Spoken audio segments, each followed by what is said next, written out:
గంజాయి అక్రమ రవాణా చేస్తున్న ఇద్దరు వ్యక్తులను కొత్తగూడెం వన్ టౌన్ పోలీసులు అరెస్టు చేశారు.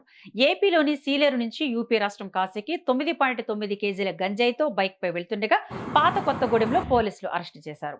గంజాయి తరలిస్తున్న రాము యాదవ్, రామకృష్ణ, పవన్ కుమార్లపై కేసు నమోదు చేశారు.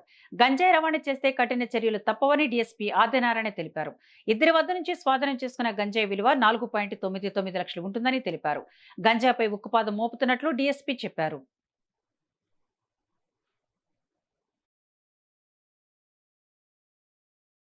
ముత్యం రాము యాదవ్, పవన్ కుమార్ వీళ్ళిద్దరు కూడా కాశీలో పరిచయం అవుతారు. ఒకటి టూరిస్ట్ గైడ్, ఒకటి టాటూ వేసేవాడు. వీళ్ళు 18/3/26 నాడు వాళ్ళిద్దరు కాశీ నుంచి బయలుదేరి సీలేరుకి వెళ్ళి అక్కడ నుంచి గంజాయి కొనుక్కొని 21/3/26 నాడు బయలుదేరి వాళ్ళు ఈరోజు మన నిన్న సాయంత్రము మన దగ్గరకు వస్తుండగా సిఏ గారికి ఇన్ఫర్మేషన్ పైన వీళ్ళిద్దరిని పట్టుకొని చెక్ చేయడం జరిగింది.